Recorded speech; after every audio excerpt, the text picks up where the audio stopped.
Good afternoon. This is our health reading October 7, 2024, episode 007, and it's Monday, okay? So alamin natin ngayon kung kumusta na naman yung mga sitwasyon ng kalusugan ninyo at kung saan ba at sino ba ang natatamaan natin ngayon dito. Okay?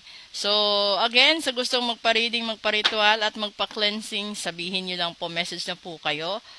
At kukuha ho tayo dito ng isa.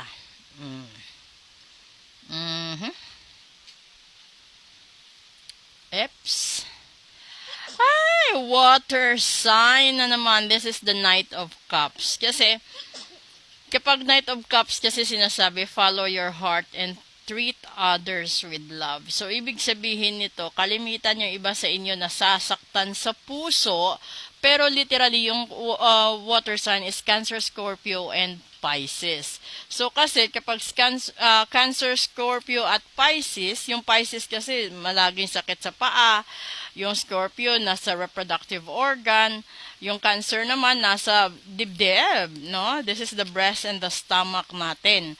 So, doble ingat lang po, no? Sa mga water sign natin ngayon kasi ibig sabihin yun yung impact ng side effect ng pag-ibig na ito. Ay, nako kayo, Susan. Kasi this card represents a romantic view. No, ito yung mga pangarap mo sa buhay. Wala naman sigurong tao na hindi nangangarap na magkaroon siya ng magandang kinabukasan sa larangan ng relasyon. Yun nga lang, hindi lahat maswerte sa ganyan, 'di ba? So kung mamarapatin ninyo, yung iisipin nyo na lang is ang sitwasyon ngayon, sinusunod nyo ba ang dikta ng puso nyo o tinutulak nyo papalayo tapos bigla kayong magdadrama? Kasi marami naman talaga sa atin na alam nyo na, no? Sasabihin okay na, sasabihin wala na, pero deep inside kapag nag-isa siya, sasabihin na meron pa pala, andyan pa, nasasaktan pa, nasusugatan pa, dinadamdam pa. Okay? So, meron na akong gustong ibahagi, kasi ito yung bahagi din ng kalusugan natin, di ba? Kapag gusto natin magkaroon ng malusog na pangangatawan, di ba kailangan nating magdisiplina? Kailangan nating disiplinahin ng sarili natin sa larangan ng ehersisyo, pagtulog, pagkain, at iwasan yung mga bagay na nakaka-stress at nagdudulot ng matinding sakit. Ngayon, kung ihahalin tulad naman natin ito sa Diyos, di ba? Kung hihiling ka sa Diyos ng good health sa Kanya, papaano ka ibibigyan ng Diyos ng good health kung ikaw mismo abusado? 'Di ba? Yung alam mo na bawal yung masobrahan sa sigarilyo, bawal masobrahan sa inom, bawal din yung kulang sa tulog, bawal din yung kulang ka sa kain, bawal lahat ng sobra at kulang bawal, 'di ba? So, kung babalansihin mo at gusto mong magkaroon ng mapayapang buhay, masaganang buhay, healthy na buhay, disiplinahin mo sarili mo. Balansihin mo ang lahat ng bagay na naaayon sa katawan mo. Kasi walang ibang taong pwedeng magturo sa'yo paano balansihin ang buhay mo kundi ikaw lang. Kasi ikaw lang din nakakaramdam ng katawan mo. Kung mabigat na, pagod na, hirap na, di ba? Meron minsan sasabihin mo parang nagdidilim na paningin mo, masakit ang ulo mo, nadadalas yung migraine mo, tapos ano pa ba? Yung iba kasukasuan, katulad na lang nito, reproductive health mo, 'di ba? Dahil water sign ka. So, kailangan mong magpakonsulta. Kasi baka mamaya, tsaka ka na magpakonsulta kung hindi mo na talaga kaya. Tapos, pagdating naman sa resulta, hindi mo nakakayanin. Ganon din yung ritual. Okay? Kapag ano pa, yung kakaumpisa pa lang ng problema, ayusin mo na. Huwag mo nang antayin pa na lumala kasi kapag sa medical na sakit yan, alam mo na kapag malala, mas malaki ang gamutan, mas mahaba ang gamutan. Ganon din sa ritual. Kung bago pa lang, halimbawa yung mga taong nananakit sa'yo, 1, 2, 3 pa lang, iparitual mo na para wala ng tao na mananakit sa'yo, wala ng tao na makikialam sa buhay mo, no? Sa negosyo mo, sa finances mo, sa kalusugan mo, gawin mo. At ito yung pinakamagandang punto at example. Kung hihiling ka sa Diyos, or halimbawa sa ritual, no? Hihiling ka sa ritual na mawala ang lahat ng kalaban mo sa buhay. The word is lahat, 'di ba? Tapos sasabihin mo sa akin, hindi ko kaya lahat. So papaano ibibigay ng Diyos yung lahat na gusto mo kung ikaw mismo hindi ka handang ibigay din ang lahat? Para din yung buhay mo, 'di ba? Bago ka magpakasal, bago ka mag-live-in, bago ka makipagrelasyon, kailangan handa ka. Buo.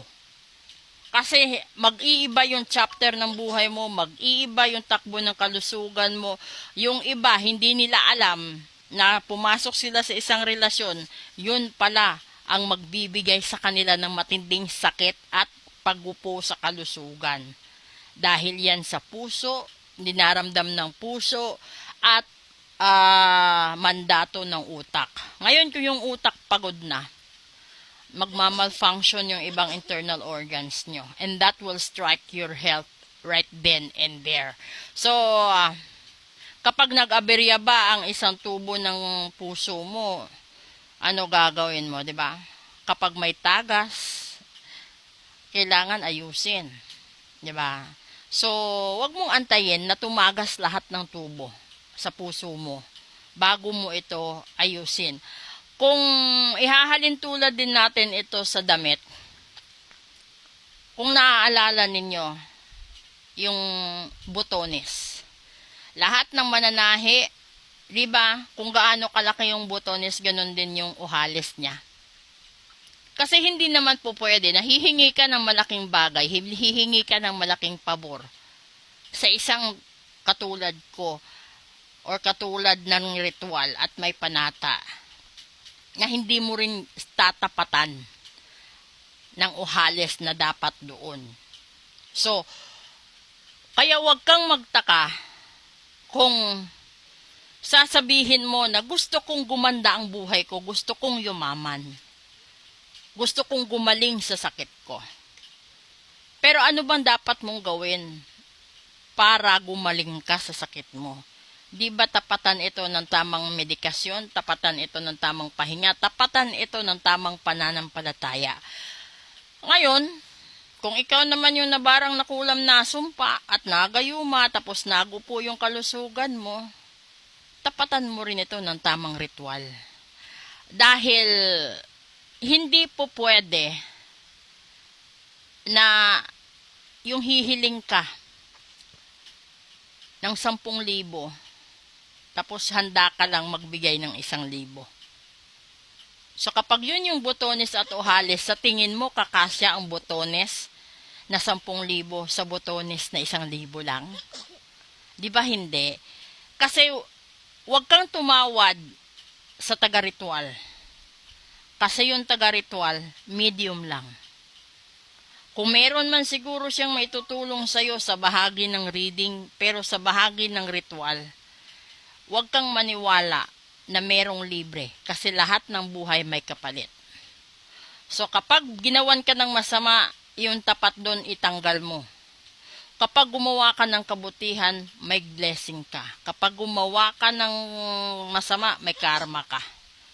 'Di ba? Yun yung takbo ng buhay ng tao. So dapat, kung hihiling ka ng 10,000, kapag dumating ang panahon at kung kaya mo lang din, kapag sinubukan ka ng pagkakataon, agaw buhay, mahal mo sa buhay. Sinabi ng doktor, kailangan mong magdeposito ng 1,000,000. At sasabihin mo sa doktor, Dok, yung pera ko dito 100,000 lang. Sa tingin mo gagamutin? Di ba hindi? Sa tingin mo gagaling sa 100,000, di ba hindi? Ganun din ang lahat-lahat na parte ng aspeto ng buhay natin, lalo na po ang kalusugan. Kaya kung gusto nyong gumaling agad, umepekto agad, tapatan nyo lang yung Botones at Ojales para lahat gumaan sa buhay.